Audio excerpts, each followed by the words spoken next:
The Talking Beards of YouTube. I have viewed many YouTube video channels regarding firearms, reviews, etc. As you can see, the title is Talking Beards.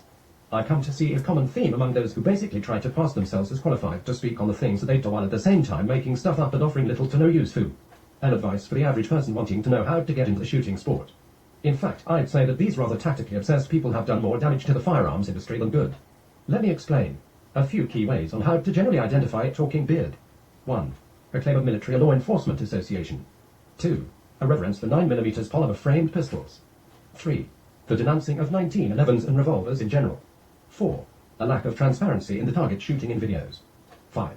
A lack of magnum caliber firearms under reviewer discussion. 6. A lack of discussion on reloading or shooting at longer distances. 7. A lack of detail as to how someone can get better at shooting. 8.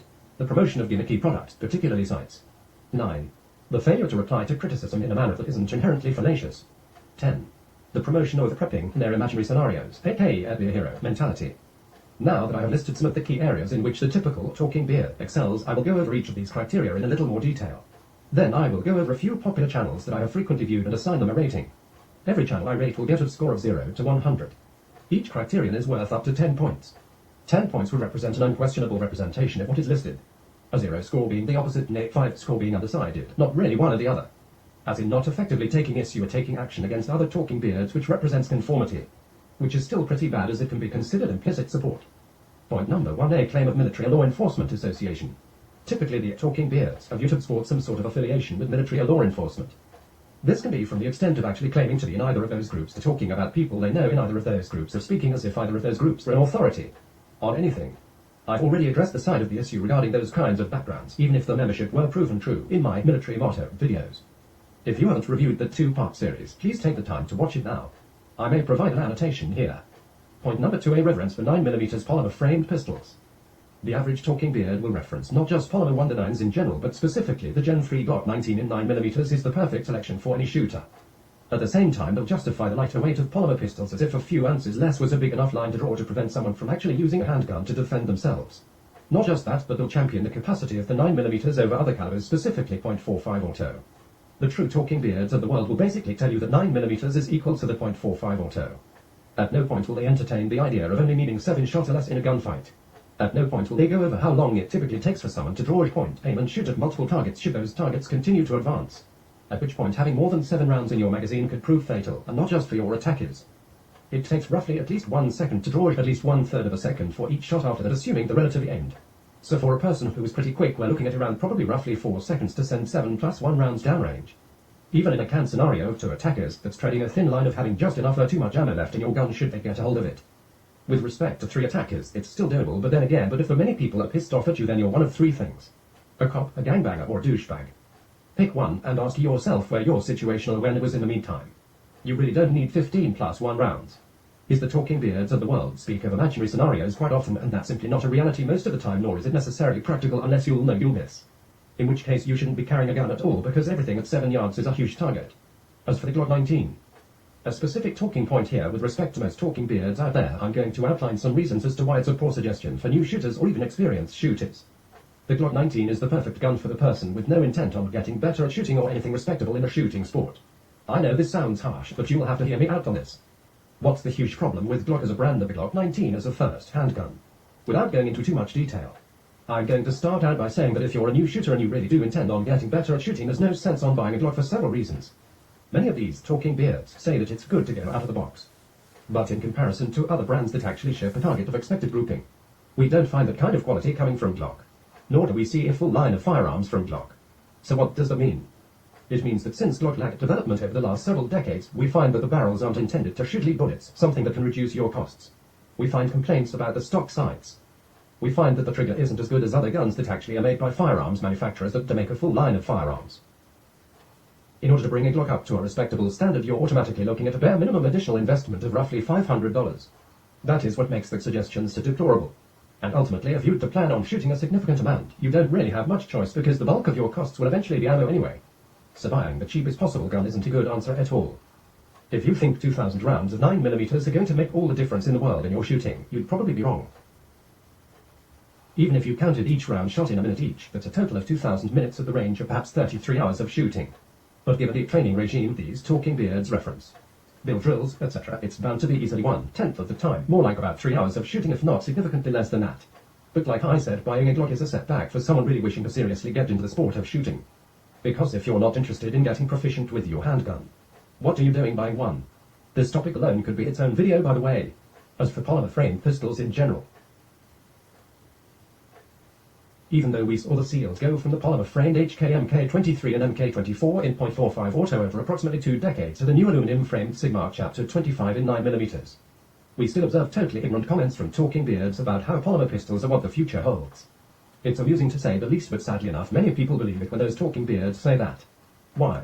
Because your average viewer doesn't really shoot. If they did a little more shooting, they'd see the value other guns have over the typical plastic piece of striker thigh trash these talking beards will review. And barely that. Point number 3, the denouncing of 1911s and revolvers in general. Oh yes, the 1911. This is the talking beard's primary enemy. The rest of the competitive shooting world understands that the 1911 is still very prominent. But as expected, the talking beards have a myriad of things to say that left unchecked will be blindly accepted by most due to the echo chamber they've created. The catch is that many people haven't shot enough to understand exactly what's really true and have the skills to dig deeper into the issue. As mentioned before, the talking beard will attempt to tell everyone that 9mm equals .45 and that 9mm capacity is better than that of the .357 mag, which is referred to as a known man stopper. Most of these claims get support by studies which come from a variety of places.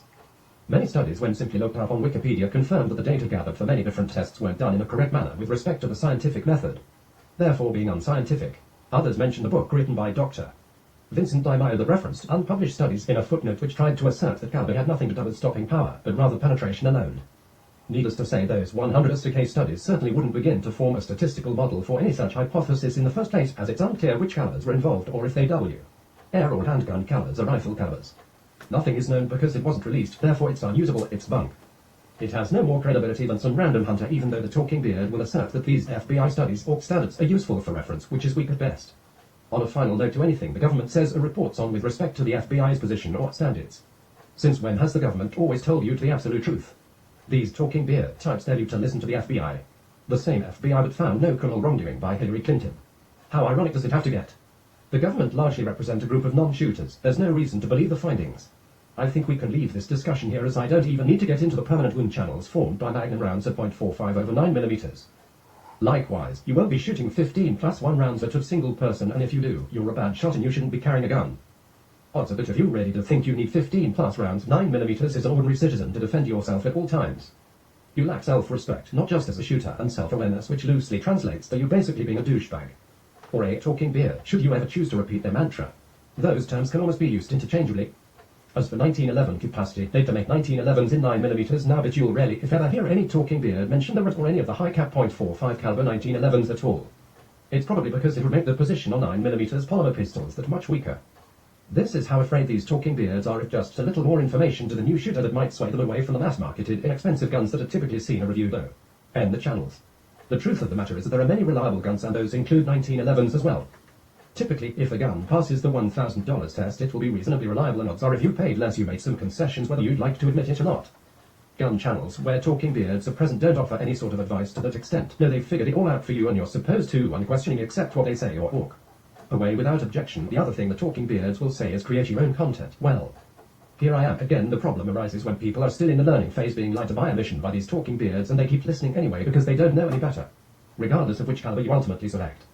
If the difference between 9mm and .45 auto is significant enough to cause you to have less failures, if you can't shoot a .45 properly, then you probably have no business carrying a 9mm either. And that's just a question of fundamentals, nothing more. As for revolvers, we find talking beards telling us that it's harder to shoot a revolver than it is to shoot a semi-auto. Nothing could be further from the truth for a new shooter. The single action on a double action revolver is probably the best thing a shooter could take advantage of in order to grasp the fundamentals of shooting.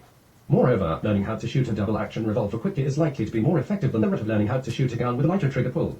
While shooting a revolver in rapid fire would be harder to do than with a semi-auto, odds are if you can't do it well with a revolver, you probably can't do it very well with a semi-auto either.